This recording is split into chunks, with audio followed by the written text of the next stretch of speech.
আবারও উচ্ছেদ করা হলো ফুটপাতের ক্ষুদ্র ব্যবসায়ীদের। মেয়র সাহেব, আপনি কি আদৌ গরিবের কথা ভাবেন? আপনি তো গরিবের পেটে লাথি মারছেন। আপনি বলছেন গরিবের ভাত জুগিয়ে দেওয়ার দায় আপনার নয়, কিন্তু আপনি ভুলে গেছেন কাদের ভোটের কারণে আজ আপনি মেয়র হয়েছেন। না, কথাগুলো আমরা বলছি না, কথাগুলো বলছে আগরতলা শহরের সেই সমস্ত খেটে খাওয়া গরিব মানুষগুলো, যাদের পেটে লাথি মারছে আগরতলা পুর নিগম এবং যাদের রুজি রুটিতে বুলডোজার চালাচ্ছেন মেয়র সাহেব। শহরতলিতে যানজট সমস্যা নিরসনের নামে দিকে দিকে ক্ষুদ্র ব্যবসায়ীদের উচ্ছেদ করে দেওয়া হচ্ছে। এবার সেই সারিতে লিপিবদ্ধ হলো অফিস লেন স্থিত ক্ষুদ্র ব্যবসায়ীদের নামও। আগাম নোটিশ দেওয়া হয়েছিল তাদের। সময় মতো দোকান সরিয়ে না নেওয়াতে আচমকায় বুলডোজার চালিয়ে আজ শুক্রবার তাদের দোকানপাট ভেঙে গুড়িয়ে দেওয়া হয়। পুজোর মরশুমে রুজি রুটি হারিয়ে একেবারে পথে বসিয়ে দেওয়া হলো এ সমস্ত গরিব মানুষগুলোকে। মেয়র সাহেবের কাছে বহুবার আবেদন করা হয়, আমাদের পুজো অবধি থাকতে দিন, আমরা কিভাবে বাঁচবো। মেয়র সাহেব নাকি জবাব দিয়েছেন, তোমাদের পেটে ভাত দেওয়ার দায় আমার নয়। ওনার মতো একজন ব্যক্তির মুখে এ ধরনের কথা শুনে রীতিমতো হতাশায় ভেঙে পড়েছেন তারা। শুনুন মেয়রের বিরুদ্ধে ক্ষোভ উগরে দিয়ে কি বলছেন তারা। ছাতি টাঙ্গায় তো করতে হয় না, আর রোদ্রের মধ্যে একটা কাস্টমার আইয়া খাইতেও পারতো না। একটা ছাতি টাঙ্গাইয়া খোলা আকাশের নিচে আমি কয়টা ছাতি টাঙ্গামু, একটা ছাতির নিচে এত দিলে ভাতও খাইতো না।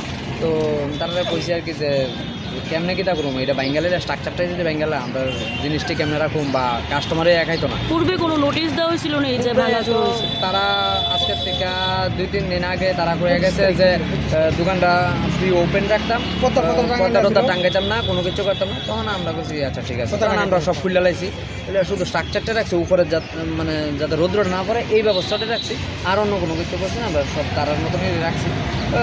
তারা আজকে সকালবেলায় কালকে বিকালবেলা অ্যানাউন্স করে গেছে যে তোমরা এই স্ট্রাকচারও বেঙ্গালে দিব, স্ট্রাকচার ভাঙবো। তো এই স্ট্রাকচার আজকে সকালবেলা মধ্যে ভেঙে গেছে। কালকে সবারই কইছি যে কেমনে কিতা করা যায়, সবারই গিয়া পাইয়াতে ধরছি যে কিছু একটা ব্যবস্থা করে দেন, কেমনে কিতা করুন। তারা কোনো কথা, আপনারা কোনো পৌর নিগমের আধিকারিক, উচ্চপদস্থ যারা আধিকারিক আছে তাদের কাছে গেছেন নি এই বিষয়টা নিয়ে? কি কয় তারা?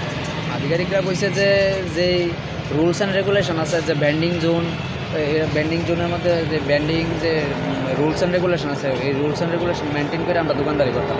কিন্তু রুলস অ্যান্ড রেগুলেশন আমরা banding rules and regulation maintain করতে গেলে দেখা গেছে আমরা জিনিসটি রাখতাম না। আমরা তো চা বিক্রি করি না, তো আর মানুষের ভাতও তো বিক্রি মানে খাইতে পারতো না।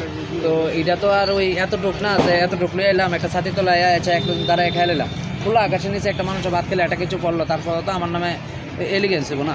তো কোনো কিছুই করতে পারছি না। এই কারণে তারাই কয়েছিলাম যে আমরা মাথার উপরে যাতে কিছু একটা থাকে তুলে আমরা ভাতটা বিক্রি করতাম। তারা এটা মানছে না, আমরা ভাত বিক্রি করেছি। তো আমার একটাই কথা যে সবাই তো কইতে পারে যে উপরে কিছু না দিয়ে এমন করতাম, ভাত আইয়া মানুষ খাইব, চলতো না গেলে বাইরের জিনিস দেখা যায়, বাইরে এরকম হয়। তো আমার একটা কথা তাদের কাছে যে ঠিক আছে, আপনারা ঘরের বাইরিয়া আমরা এখানে ভাত খান, আমরা ভাত বিক্রি করুন। আমরা তো গরিব মানুষ, আমরা তো ভাত বিক্রি করে খাই দিব না। তো এক কাম করেন, রৌদ্রটা আমি আজকে ভাত বিক্রি করুম, আপনারা সবাই অফিসে না থেকে আয়া সবাই বন, সবাই বললে আমি ভাত বিক্রি করতে গেতাম। আমি নাও একটু গরিব, যেহেতু আমার পিঠে নাও একটু রৌদ্র পড়বই, আমি নয় পুরুমই।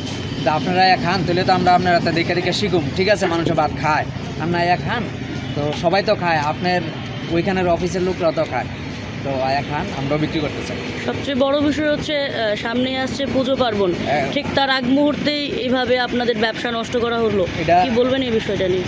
মানে দেখেন, যারা সরকারি চাকরি করে বা যারা বড় বড় বিজনেস করে, যারা ঘর আছে, তাদের তো বিজনেস করতে পারে বা সরকারি চাকরি করে, তারা মাসে শেষে একটা মাইনা গনে, সরকার ওদেরকে দেয়, সব কিছুই দেয়। আমরা ফুটপাতে যারা আছি তাদেরকে কিছু দেয় না। তো আমরা ওই আজকে ভাত কাইরা লিয়ে গেছে গা, তো আজকে কালকে সকালে বা আজকে রাত্রিবেলা মা বা ভাই বা আত্মীয় স্বজন সবাই দেব, আমরা লেগে 1 কেজি চাল আনছুনি।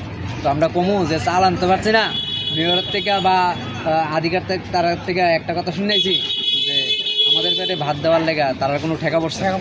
তো আমি তারা আমার যারা আত্মীয় স্বজন আছে বা আমার ফ্যামিলি যারা আছে, আমি কোনো যদি ভাত জোগাড় করতে না পারি, তাহলে তোমরা এক কাম করো, কিছু খাইয়া মরে যাবো, কারণ আমার পক্ষে আর সম্ভব না। আমার বড় করছো, কিন্তু আমার পক্ষে সম্ভব না আমি তোমার ভাত মুখে দিতাম।